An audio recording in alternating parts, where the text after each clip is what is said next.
Assalamualaikum warahmatullahi wabarakatuh. Alhamdulillahi rabbil alamin. Alhamdulillahilladzi anzala as-sakinata fi qulubil mu'minin liyazdadu imanan ma'a imanihim. Asyhadu an la ilaha illallah wa asyhadu anna Muhammadan abduhu wa rasuluh. Allahumma shalli ala Muhammad wa ala alihi wa ashabihi ajma'in, amma ba'd. Saudara-saudaraku sekalian yang dimuliakan oleh Allah,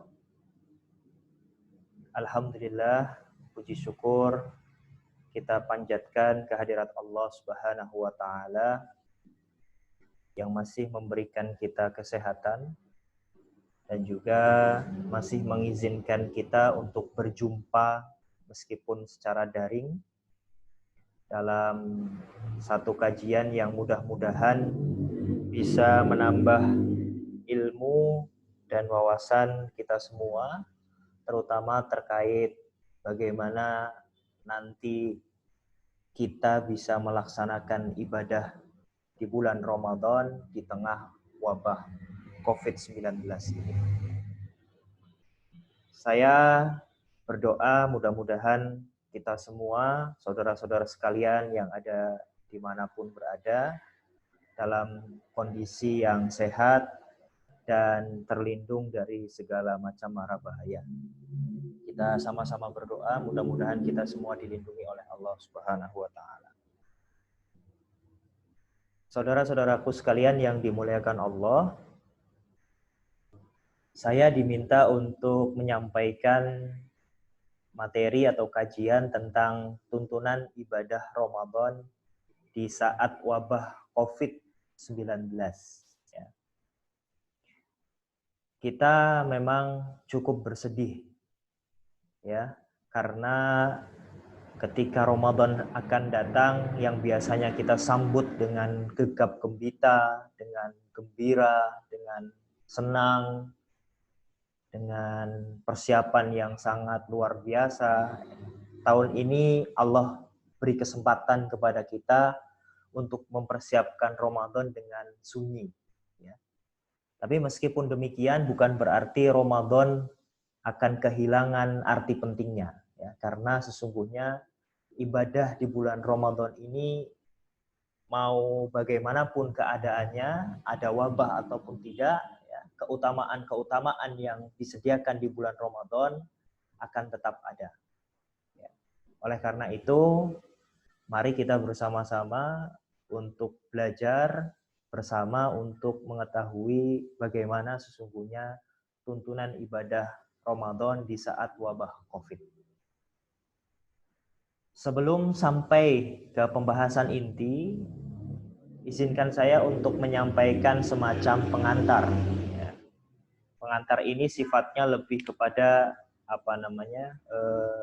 apa itu COVID dan bahayanya. Karena di luar sana masih ada saudara-saudara kita yang barangkali tidak mengetahui atau mungkin abai terhadap bahaya dari virus ini.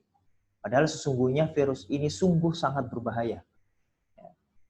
Ada setidaknya 3 atau 4, ya, katakanlah seperti itu, bahaya dari virus COVID-19 ini.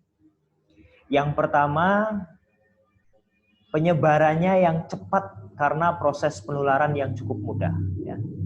Sebagaimana disebutkan dalam berbagai macam berita dan lain sebagainya, berdasarkan pengakuan tenaga-tenaga medis, ahli-ahli bidang kedokteran, bahwa virus ini adalah virus yang punya sifat cepat menular, ya, dan sangat mudah sekali bisa ditularkan dari satu orang ke orang lain. Kita bersin misalkan, lalu kemudian samping kita terkena bersin kita, ya, air bersin kita, padahal kita sedang tidak sehat, sedang terkena COVID, naudzubillah, ya. Nah, orang yang ada di samping kita itu juga akan tertular. Ya, kalau keadaan tubuhnya itu sedang dalam keadaan yang lemah atau imunnya sedang lemah. Ya. Begitu juga sebaliknya, kalau ada orang di samping kita, atau orang di sekeliling kita yang kemudian bersin atau kemudian kita terkena kontak fisik, kena cairan-cairan dari tubuh orang tersebut, maka kita berpotensi untuk tertular virus tersebut. Karena virus ini sangat cepat dan mudah dalam penularannya. Yang kedua, virus ini sangat sulit untuk dideteksi, ya. Bahkan ada yang mengatakan tidak bisa dideteksi. Karena ya seperti kita tahu tidak kelihatan. Kalau virus itu tampak, mungkin kita sudah berdiam diri di rumah, ya.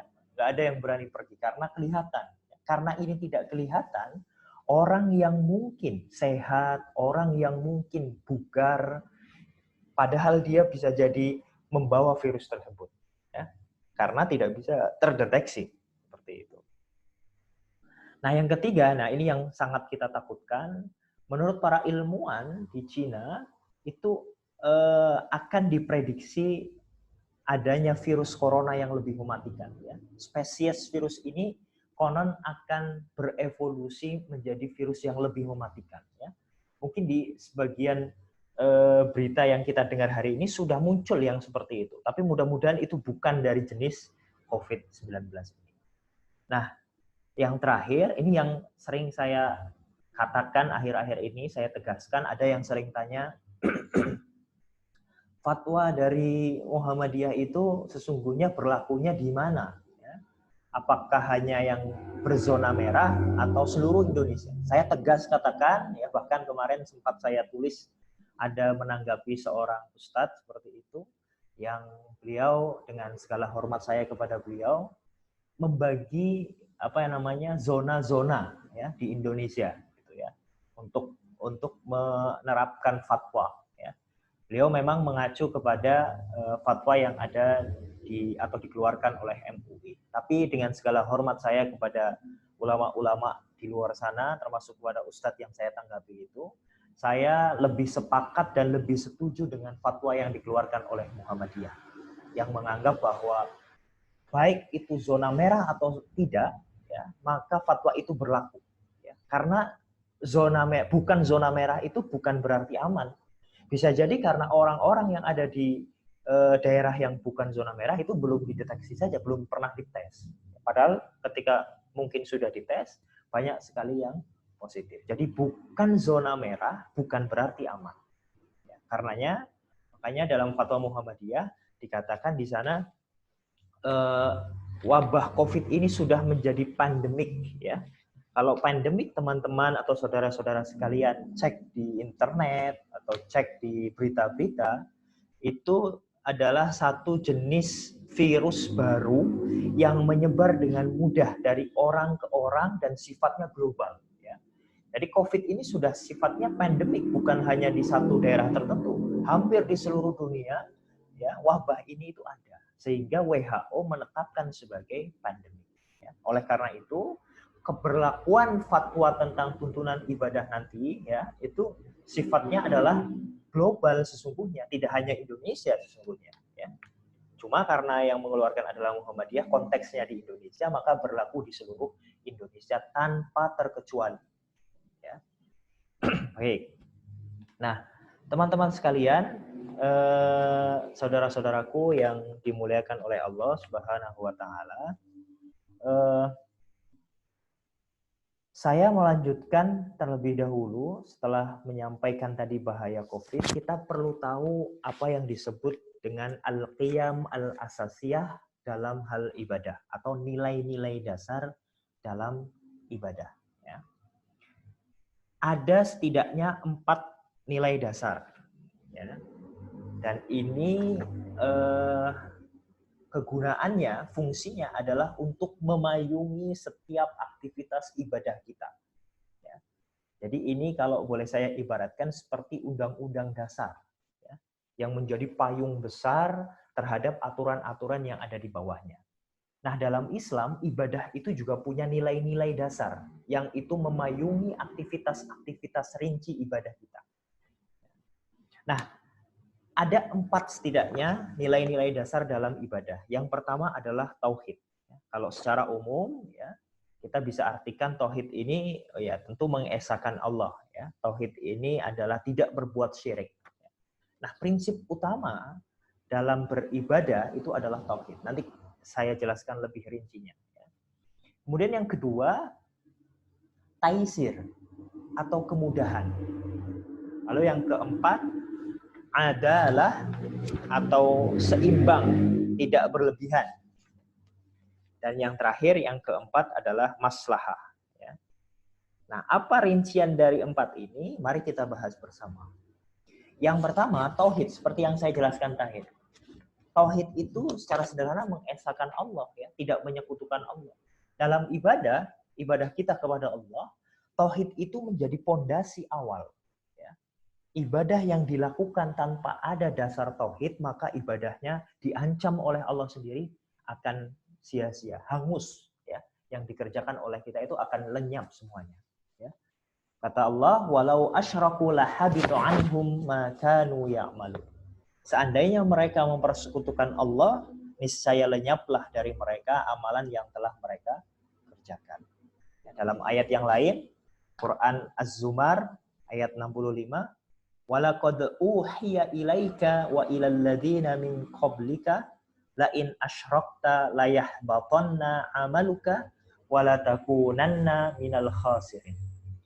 Sesungguhnya telah diwahyukan kepadamu dan kepada nabi-nabi yang sebelummu. Jika kamu menyekutukan Allah, niscaya akan hapuslah amalmu dan tentulah kamu termasuk orang-orang yang merugi. Ya. Lagi pula dalam ayat yang lain, tujuan Allah menciptakan kita, manusia, jin, ya, dan lain sebagainya, tidak lain adalah untuk liya'budun, beribadah hanya kepada Allah. Ya.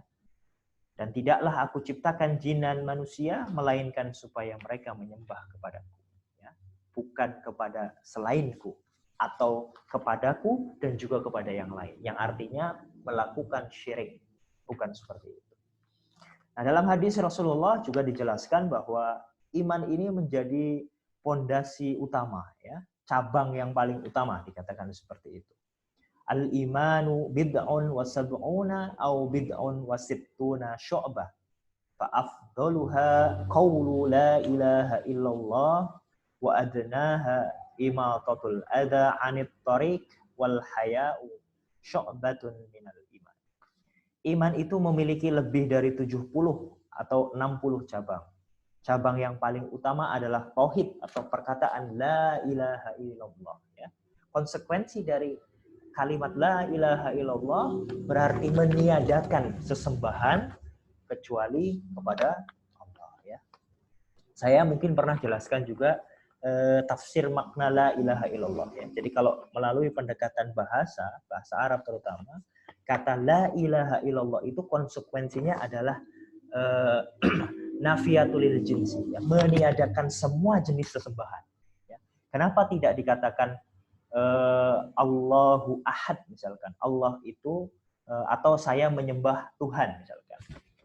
Karena kalau kata-katanya adalah aku menyembah Allah, ya, ana a'budu ilallah, aku menyembah kepada Allah, berarti ada kemungkinan bahwa ada sesembahan kecuali Allah. Tapi ketika dikatakan la ilaha, tidak ada Tuhan illallah kecuali Allah, berarti ditiadakan terlebih dahulu sesembahan-sesembahan, lalu kemudian dimunculkan satu, yaitu Allah. Nah, nilai dasar pertama dalam masalah ibadah adalah tauhid. Ya, tauhid menjadi pondasi utama dari segala macam ibadah kita. Itu penjelasan dari nilai dasar tauhid. Sehingga kalau ibadah yang kita lakukan tidak berdasarkan tauhid, tidak berdasarkan la ilaha illallah, maka amalan kita akan terhapus, amalan kita akan sia-sia, dan kita termasuk dari golongan-golongan orang yang merugi. Nah, itu yang pertama, saudara-saudara sekalian.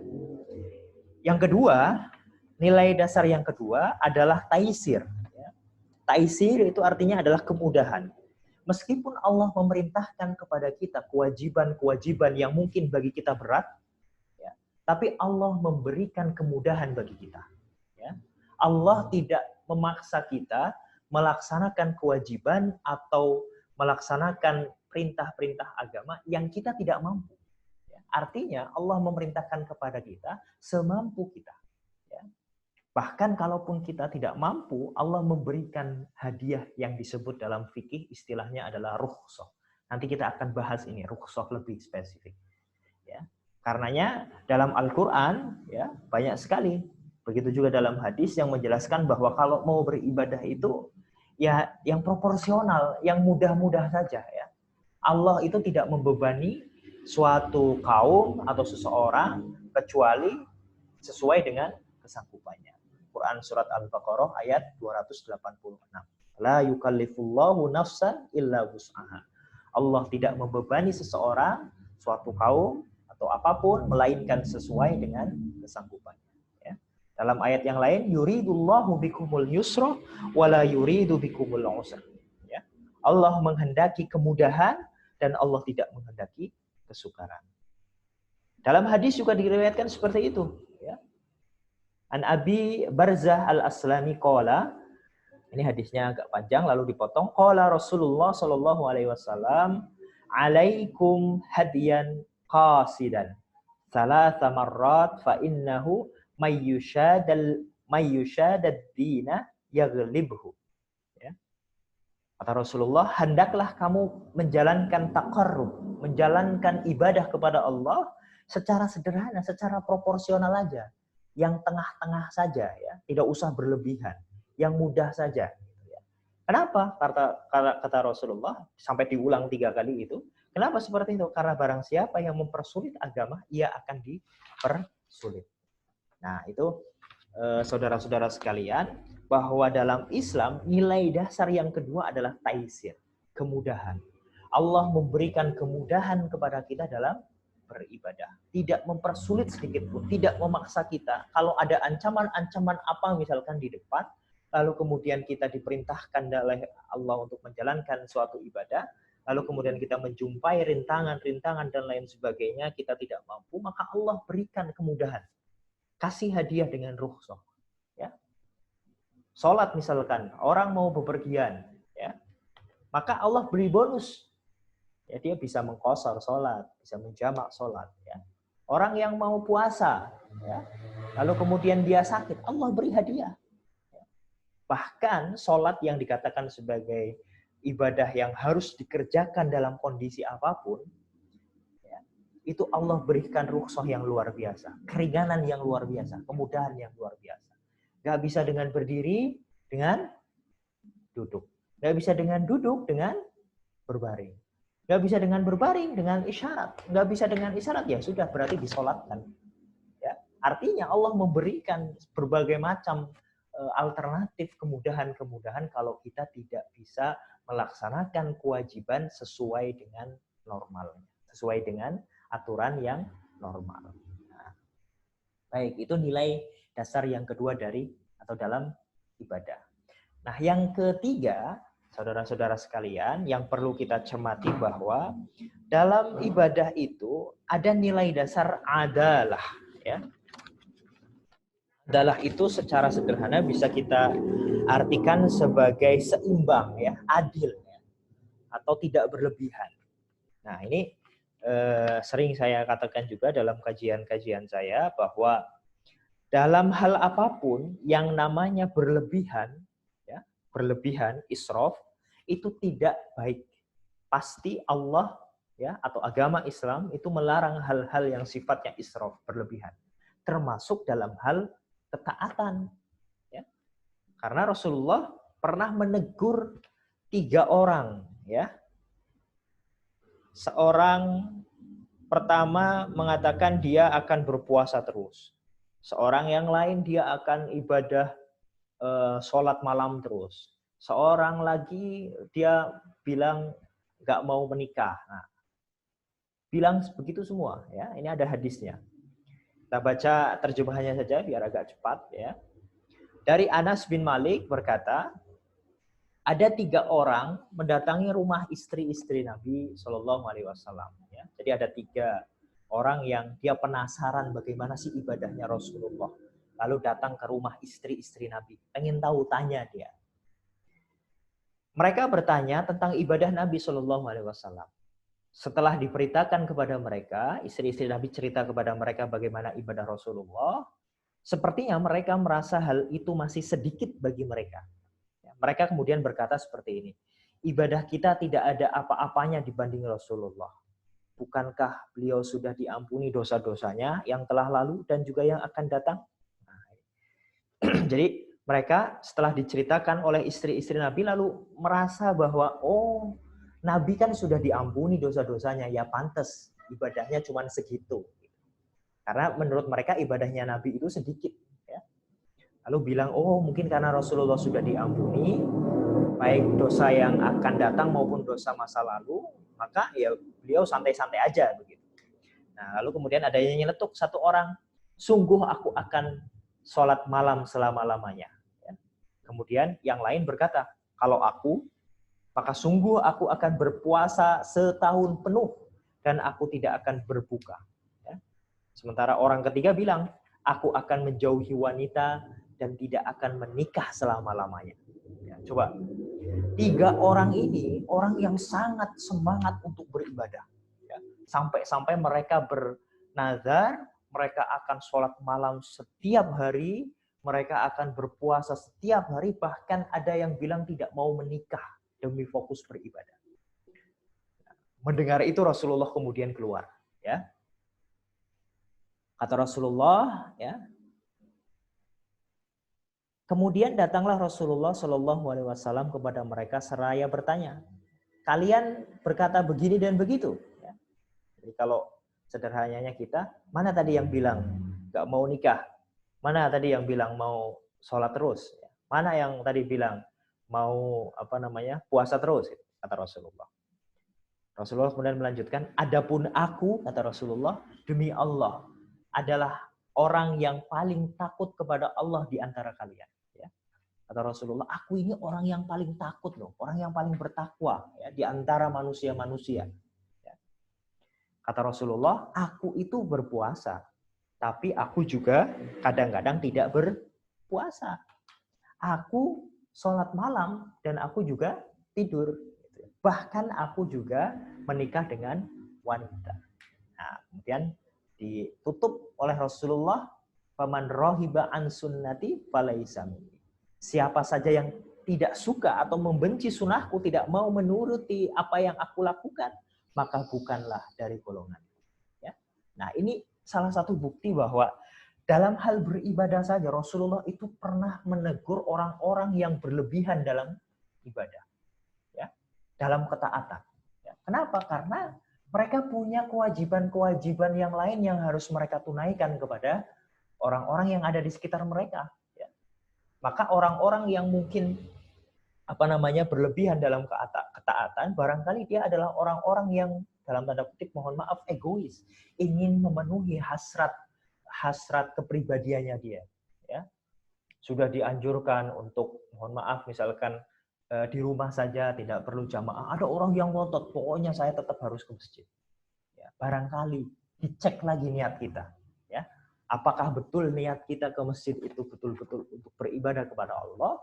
Apa justru malah hanya ingin menunjukkan bahwa ini loh, meskipun dalam segala hal, dalam kondisi apapun saya tetap ke masjid. Ya, maka niat dalam hati itu menjadi sangat penting. Nah, hadis ini tadi saudara-saudara sekalian, menunjukkan bahwa Rasulullah ingin bahwa umatnya itu kalau beribadah itu adalah seimbang, proporsional, tidak perlu berlebih-lebihan. Nah, yang terakhir, yang keempat, nilai dasar maslahah atau maslahat. Maslahah ya, itu dalam bahasa Indonesia biasanya diserap sudah menjadi bahasa kita, yaitu maslahat ya. Kalau maslahah itu masih bahasa Arab gitu ya. Artinya kalau dalam bahasa Indonesia dalam KBBI bisa dicek nanti adalah sesuatu yang mendatangkan kebaikan atau keselamatan dan lain sebagainya ya. Dalam Islam pun dalam bahasa Arab artinya juga demikian ya. Maslahah itu mendatangkan kebaikan, ya, kebaikan atau manfaat seperti itu. Nah, ibadah juga harus bisa mendatangkan manfaat bagi dirinya maupun orang lain. Jangan sampai ibadah yang dilakukan itu justru merugikan dirinya, apalagi merugikan orang lain. Nah, ini ada hadis yang sangat menarik, saudara-saudara sekalian, yang menggambarkan betapa dalam persoalan ibadah maslahat itu harus dijunjung tinggi. Ya. An Abdullah bin Amr bin As qala Rasulullah sallallahu alaihi wasallam, ya Abdullah, alam ukhbar annaka tasumun nahar wa taqumul lail. Qultu bala ya Rasulullah. Qala fala taf'al sum wa aftir wa kum wa nam. Fa inna li jasadika 'alaika haqqan wa inna li 'ainika 'alaika haqqan wa inna li zaujika 'alaika haqqan.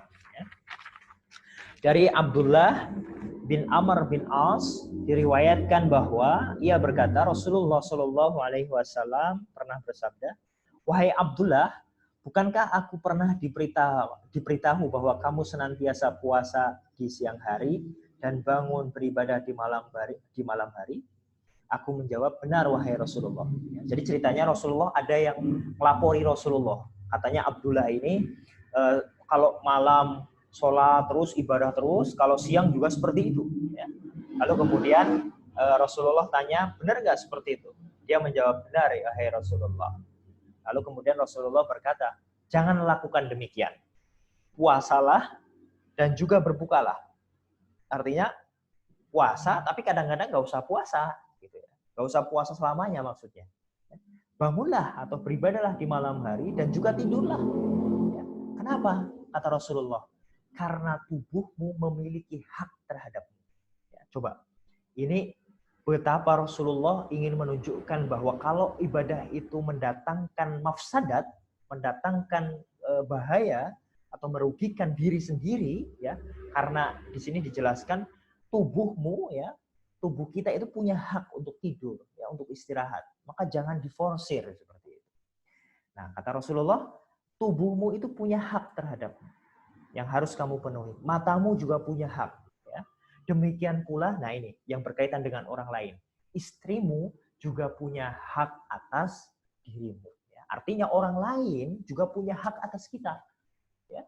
Tidak hanya diri kita sendiri, tapi orang lain juga punya hak atas kita. Yang harus kita penuhi. Ya. Istri yang harus kita nafkahi, anak yang harus kita sapa, harus kita bimbing dan lain sebagainya. Masyarakat yang harus kita berikan teladan dan lain sebagainya. Nah, ini artinya apa? Bahwa dalam beribadah nilai dasar maslahat, ya, kebaikan harus dimunculkan, ya. Jangan sampai ibadah itu justru akan mendatangkan kerugian bagi orang lain, ya, baik diri sendiri maupun orang lain. Nah, saudara-saudara sekalian yang dimuliakan oleh Allah, itulah 4 nilai dasar dalam persoalan ibadah yang perlu kita perhatikan, ya.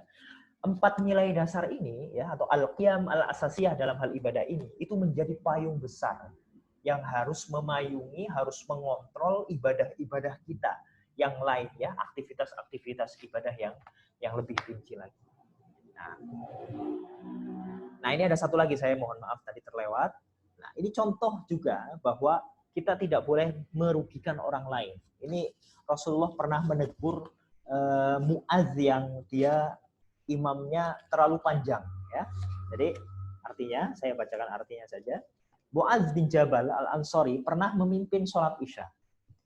Ia pun memperpanjang bacaannya, lantas ada seorang di antara kami yang sengaja keluar dari jamaah. Ia pun melanjutkan sholatnya. Kemudian Mu'adz dikabarkan tentang peristiwa tersebut. Mu'adz menyebutnya sebagai seorang munafik. Orang itu pun mendatangi Rasulullah dan mengabarkan pada beliau apa yang dikatakan oleh Mu'adz kepadanya. Nabi SAW lantas menasihati Mu'adz. Apakah engkau ingin membuat orang lain lari dari agama, wahai Mu'adz?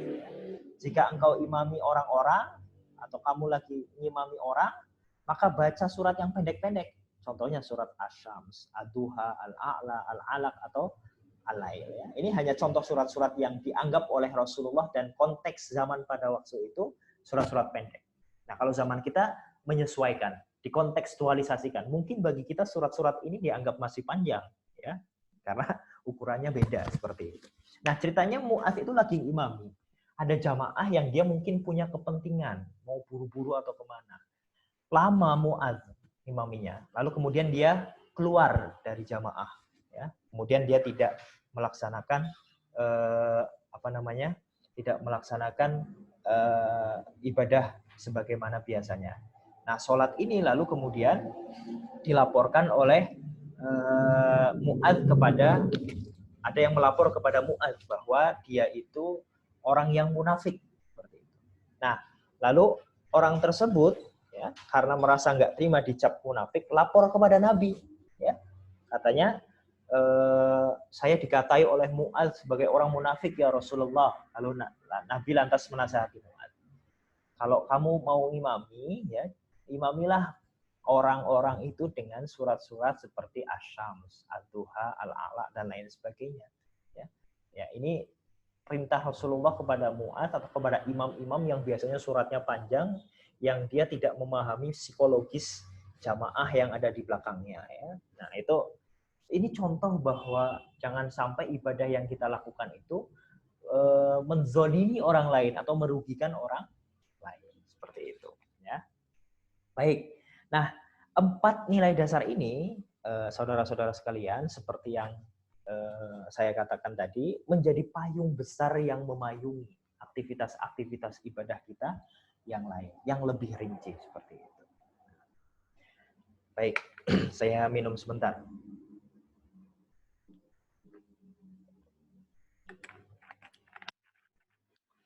Kita lanjutkan.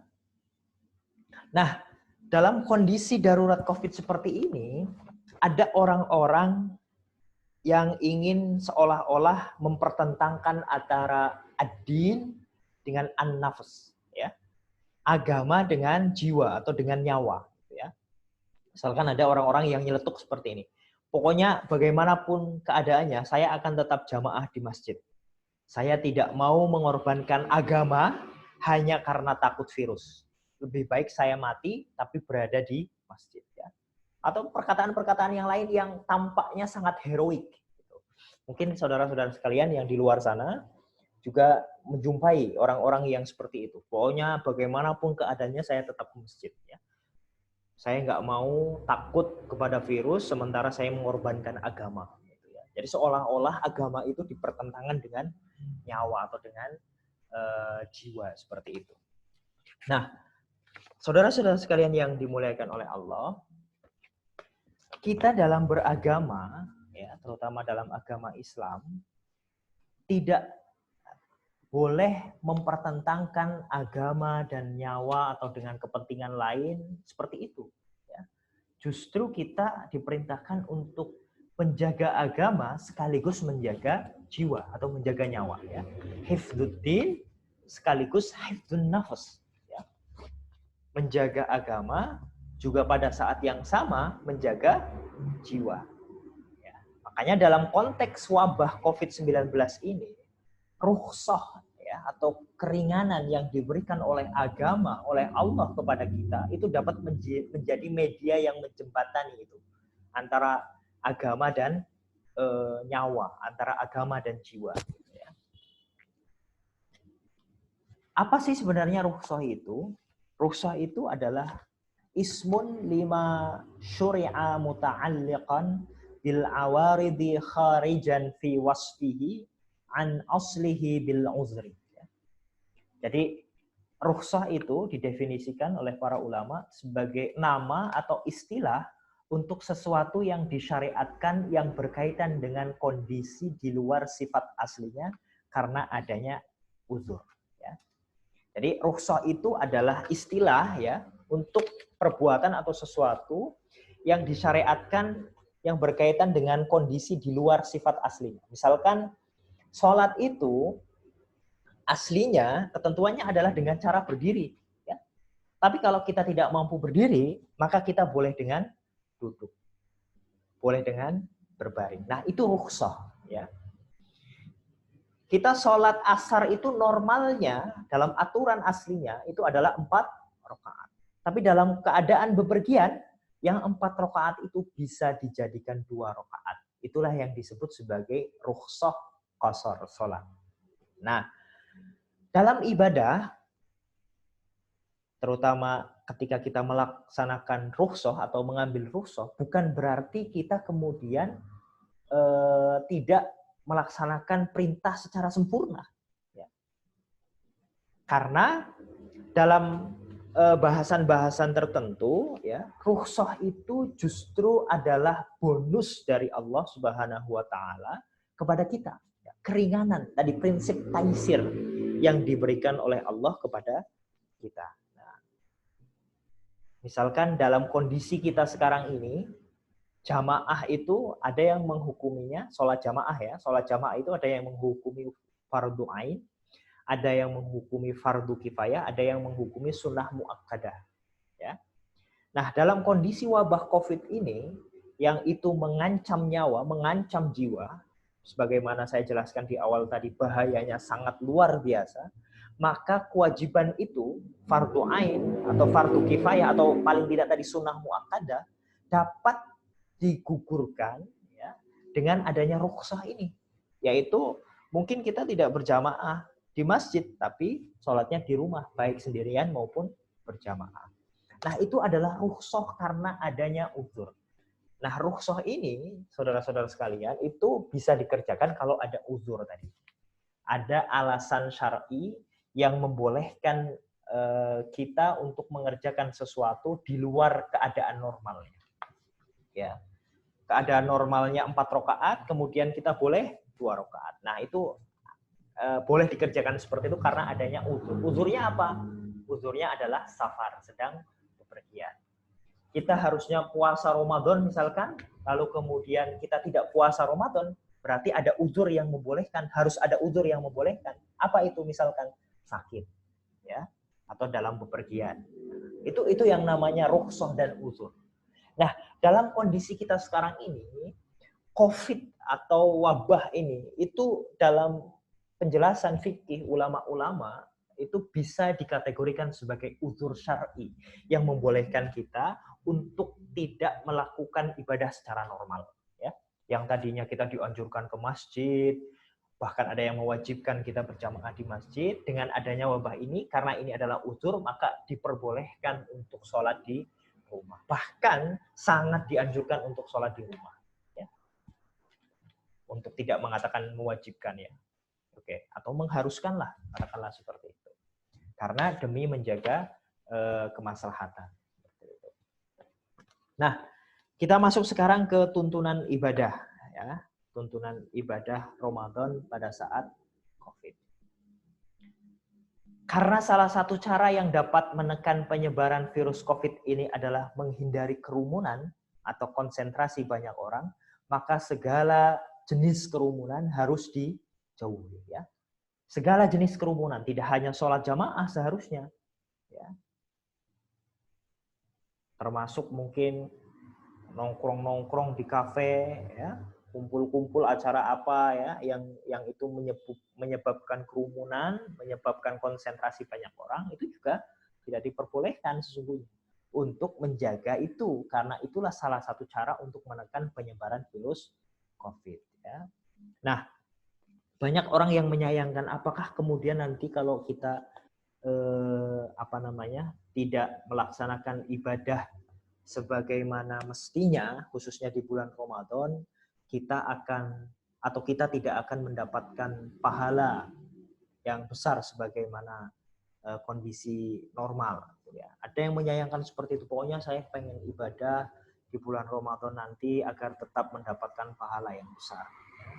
Saya pengen tetap sholat jamaah, saya pengen tetap sholat Jumat di masjid dan lain sebagainya. Saudara-saudara sekalian yang dimuliakan Allah, ada satu hadis yang ingin saya sampaikan sebagai bentuk berita gembira bagi kita semua. Ya. Ada hadis Nabi yang mengatakan seperti ini: "Idza maradul 'abdu aw safara kutiba lahu mithlu ma kana ya'mal muqiman shahihan." Apabila seorang hamba sakit atau bepergian, maka pahalanya akan dicatat seolah-olah ia sedang tidak safar atau tidak bepergian dan dalam kondisi sehat. Artinya kalau seorang hamba sakit atau bepergian, maka dia akan mendapatkan pahala sebagaimana pahala sholat secara normal atau pahala puasa secara normal. Ya, menarik penjelasan dari Ibnu Hajar Al-Asqalani, saudara-saudara sekalian ya. Jadi Ibnu Hajar itu menjelaskan bahwa hadis tadi itu menjelaskan bahwa apabila seseorang hamba saat ia tidak bepergian jauh atau saat sehat ia biasa mengerjakan suatu amalan, kemudian saat ada uzur ia mengambil rukhsah atau meninggalkan sebagian amalan yang biasa dikerjakan, sementara dalam hatinya ia bertekad andai saja bukan karena uzur ini, niscaya ia akan kerjakan, maka ia dicatat tetap memperoleh pahala amal tadi meskipun sebenarnya ia tidak melakukannya. Ya. Jadi bagus sekali penjelasannya Ibnu Hajar terhadap hadis tadi. Jadi orang yang mungkin sehari-hari biasa sholat jamaah, sehari-hari biasanya sholat Jumat ya, setiap minggu sholat Jumat seperti kita kan setiap minggu sholat Jumat. Kemudian setiap hari mungkin sholat jamaah gitu. Nah, kok tiba-tiba kemudian kita diperintahkan untuk sholat di rumah? Ya, hati kita berat. Ya. Tapi kita tetap melaksanakan sholat di rumah. Ya. Dengan niat dalam hati, ya Allah, kalau seandainya tidak ada wabah COVID ini, pasti aku akan kerjakan sholat jamaah itu. Maka menurut Ibnu Hajar, ya, dan berdasarkan hadis tersebut, pahalanya akan tetap sama sebagaimana dia mengerjakan sholat jamaah di masjid, sebagaimana dia melaksanakan sholat Jumat di masjid. Jadi tidak perlu khawatir, saudara-saudara sekalian. Allah, Rasulullah, agama Islam itu memberikan pahala yang atau bonus yang luar biasa. Ya, kalau niat kita itu adalah niat yang baik untuk menekan penyebaran COVID, dan pada saat yang sama kalau ini tidak ada atau wabah COVID tidak ada, pasti akan bertekad ke masjid, maka pahalanya meskipun kita sholat di rumah akan diganjar dengan pahala sebagaimana sholat di masjid secara berjamaah, sebagaimana sholat Jumat secara berjamaah. Ya, jadi luar biasa sekali beragama di agama Islam. Ya. Jadi tidak perlu khawatir. Karena ada orang yang ingin merayu atau ingin memanas-manasi kita. Nanti sholat di rumah nggak dapat pahala jamaah, nggak dapat pahala sholat di masjid, dan lain sebagainya. Tidak seperti itu. Kalau niat kita adalah niat yang baik menekan penyebaran virus, dan pada saat yang sama hati kita ingin sebenarnya ke masjid tapi tidak bisa, ya, maka insya Allah tetap akan mengganjar kita dengan pahala yang sebagaimana pahala kita ke masjid, ya, jamaah sholat di masjid. Nah, baik, sekarang kita masuk ke persoalan inti, saudara-saudara sekalian. Saya ingin mengawali ini tuntunan ibadah Ramadan pada saat COVID dengan ini penjelasan mengenai jihad melawan COVID-19. Ya. Dalam e-book atau edaran yang nanti dikirimkan oleh panitia, ya, nanti bisa dibaca langsung di sana bagaimana fatwa di Muhammadiyah, fatwa Tarjih Muhammadiyah itu menjelaskan bahwa upaya kita, ya, atau usaha aktif kita mencegah penularan COVID merupakan bentuk ibadah yang bernilai jihad. Dan sebaliknya, tindakan sengaja yang membawa pada resiko penularan merupakan tindakan buruk atau zalim. Jadi usaha kita, ya, berdiam diri di rumah, ya, meskipun membosankan, tapi kita niatkan itu dengan baik. Jadi sekali lagi, niat dalam hati itu penting sekali, ya. Innamal a'malu binniyah, ya, kata Rasulullah. Segala sesuatu itu tergantung pada niat kita. Makanya niatkan dalam hati kita, diam diri kita itu untuk menyelamatkan orang lain, ya. Niatkan berdiam diri kita di rumah itu untuk tidak merepotkan tenaga medis. Niatkan diri kita berdiam diri di rumah untuk tidak menyelakakan orang lain. Maka insya Allah pahalanya itu diganjar dengan pahala jihad. Ya. Meskipun kita di rumah mungkin rebah-rebahan, ya, tidur-tiduran, ya, tentu mudah-mudahan melakukan aktivitas yang produktif. Ya. Tapi asalkan itu diniatkan sebagai bentuk pencegahan atau penyebaran COVID-19, maka insya Allah itu dinilai sebagai jihad, ya, pahala jihad. Sebaliknya, orang yang dengan sengaja membawa resiko penularan itu juga bisa dinilai sebagai bentuk kezaliman. Ya. Sengaja keluar rumah dengan mengabaikan protokol kesehatan, bisa jadi itu dianggap sebagai sebuah bentuk kezaliman. Ya. Bisa jadi kita pergi ke masjid untuk berjamaah, coba itu ibadah itu. Tapi kalau niatnya itu untuk menunjukkan bahwa ini saya tidak takut dengan virus, saya ingin menunjukkan bahwa meskipun dalam kondisi apapun, saya akan tetap ke masjid, ya. Jadi jatuhnya itu adalah sombong, maka bisa jadi bukan ibadah yang dia terima pahalanya, tapi justru malah dosa kezaliman. Nah, itu. Makanya Allah Subhanahu wa taala dalam Quran surat Al-Maidah ayat 32 berfirman, man qatala nafsan bighairi nafsin aw fasadin fil ardi faka'annama qatalan nasa jami'an wa man ahyaha faka'annama ahyan nasa jami'an. Siapa yang membunuh seorang manusia bukan karena orang itu membunuh orang lain atau bukan karena membuat kerusakan di bumi, maka seakan-akan dia telah membunuh manusia seluruhnya. Siapa saja yang memelihara kehidupan seorang manusia, maka seolah-olah dia telah memelihara kehidupan seluruh manusia. Ya. Jadi kalau kita, usaha kita berdiam diri di rumah untuk menjaga kesehatan tetangga kita, satu tetangga kita, maka seolah-olah kita menjaga seluruh kehidupan manusia. Ya. Sebaliknya, kalau kita mungkin abai dengan protokol-protokol kesehatan yang sekarang disampaikan oleh pihak-pihak berwenang, kita pergi seenaknya ya tanpa pakai masker dan lain sebagainya dengan sengaja, maka bisa jadi itu dinilai sebagai bentuk kezaliman. Kenapa? Karena itu bisa saja dianggap sebagai membuka resiko penularan COVID-19 ya. Baik, kita lanjutkan saudara-saudara sekalian. Selanjutnya, di bulan Ramadan nanti, sholat jamaah, baik 5 waktu, taraweh, ya, buka puasa bersama, ya, kajian-kajian dan lain sebagainya, itu tidak dilaksanakan. Ya. Dan kalau sholat jamaah atau sholat taraweh bisa dilaksanakan di rumah masing-masing. Pertama, sholat 5 waktu merupakan kewajiban agama yang harus dikerjakan dalam segala kondisi. Nah, ini satu penekanan bahwa bagaimanapun caranya sholat 5 waktu itu harus dikerjakan. Tapi dalam kondisi tersebarnya COVID-19 seperti sekarang dan yang mengharuskan adanya social distancing, sholat 5 waktu dilaksanakan di rumah masing-masing dan tidak perlu dilaksanakan di masjid, musola, dan sejenisnya yang melibatkan konsentrasi banyak orang agar terhindar dari mudarat penularan COVID-19. Sholat taraweh dilakukan di rumah masing-masing dan takmir tidak perlu mengadakan sholat berjamaah di masjid. Nah ini, musola dan sejenisnya termasuk kegiatan Ramadan yang lain, ya, ceramah, tadarus, i'tikaf, dan kegiatan berjamaah lainnya. Ya, jadi Ramadan nanti, ya, mungkin Allah mengizinkan kita, memberikan kesempatan untuk lebih beribadah secara khusyuk sendiri-sendiri di rumah. Ya.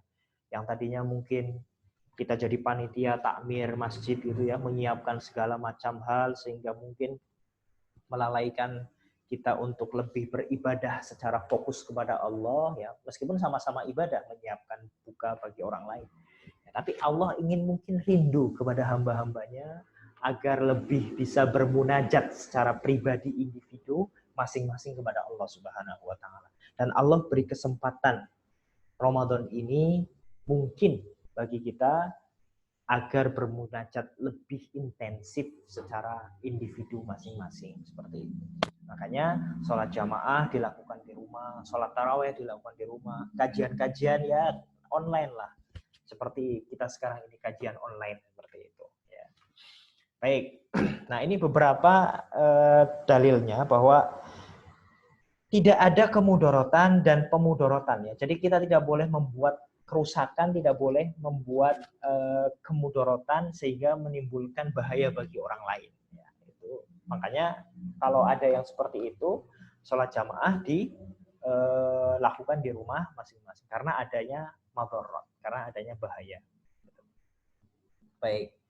Nah, uzur atau alasan syar'i dibolehkannya seseorang untuk meninggalkan kewajiban normalnya dan mengganti dengan ibadah rukhsah. Nah, ini salah satu hadisnya ya.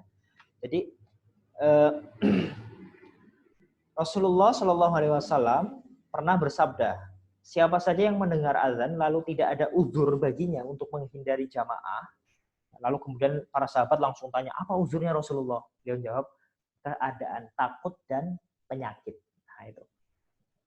Maka tidak diterima sholat yang dilakukannya. Jadi belum Nabi selesai mengucapkan hadisnya, tiba-tiba ada yang tanya.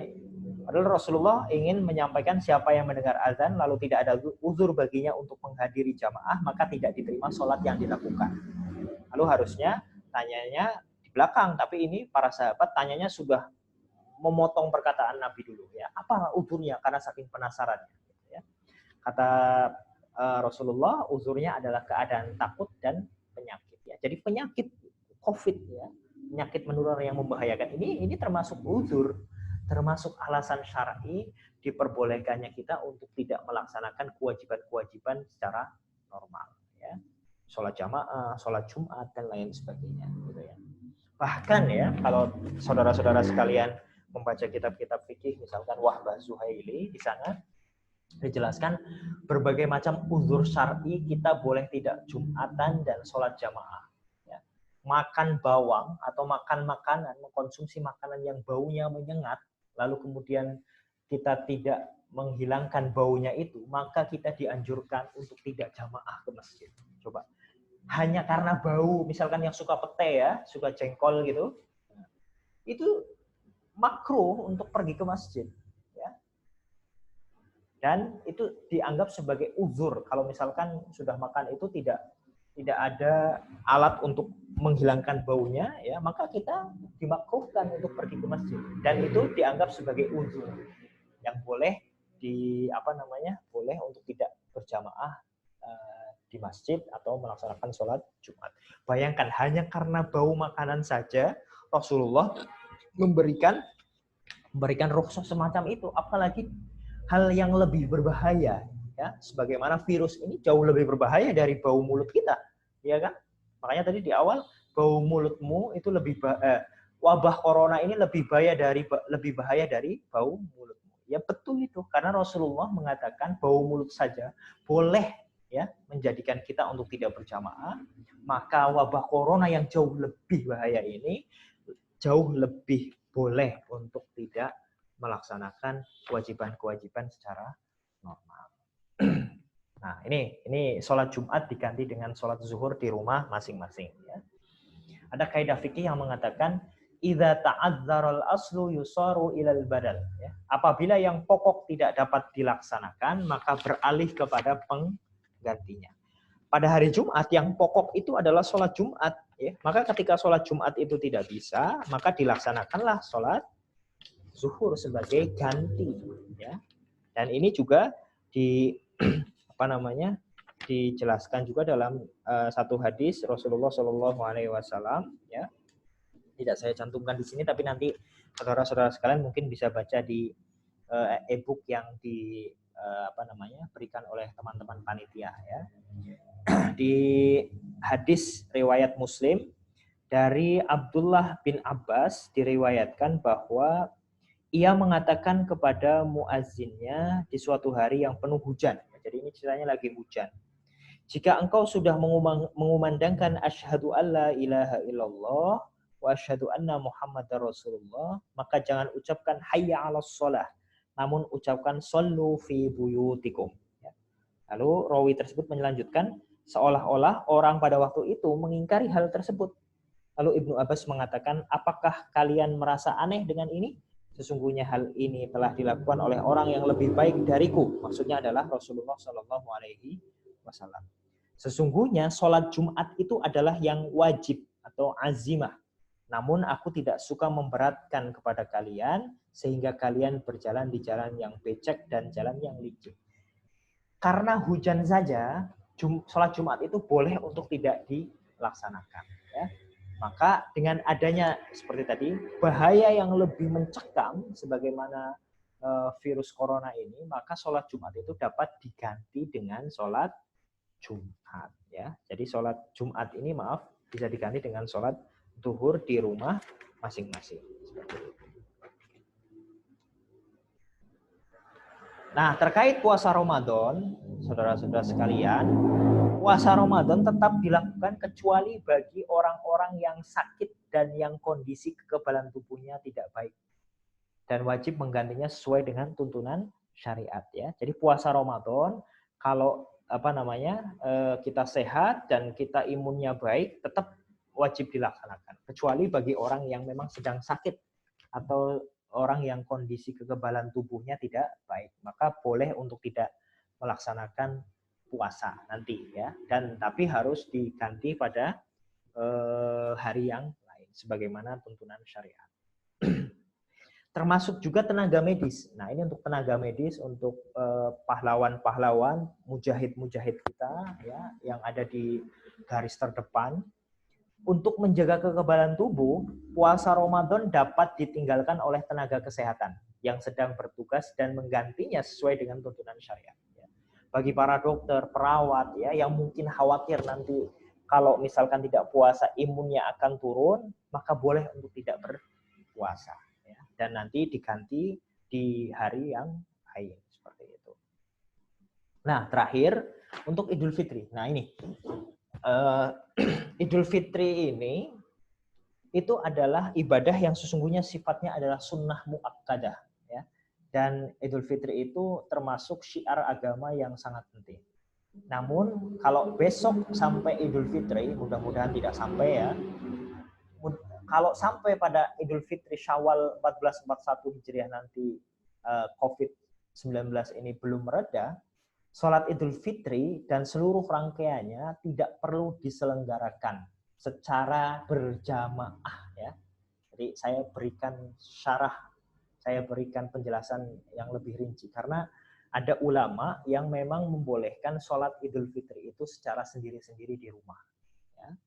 Nah makanya boleh tidak diselenggarakan boleh ya, bukan berarti kemudian kalau tidak menyelenggarakan sholat Idul Fitri berdosa, tidak seperti itu. Boleh tidak diselenggarakan, boleh juga diselenggarakan tapi sendiri-sendiri. Nah, mudik dan lain sebagainya ya ditahan dulu ya demi jaganya kondisi menekan penyebaran virus COVID-19 ini. Ya. Tapi apabila berdasarkan ketentuan pihak berwenang COVID sudah mereda, maka dapat dilaksanakan. Ya, jadi kita menunggu perkembangan ke depan. Mudah-mudahan kita berdoa tidak sampai Idul Fitri, bahkan mungkin Ramadan sudah reda, sudah hilang semua gitu ya, diangkat penyakitnya oleh Allah Subhanahu wa taala sehingga kita bisa berpuasa lagi sebagaimana biasanya gitu. Nah, mungkin itu saudara-saudara sekalian yang dimuliakan Allah, yang sedikit ini bisa saya sampaikan, mudah-mudahan ada yang bermanfaat. Kurang lebihnya mohon maaf. Assalamualaikum warahmatullahi wabarakatuh.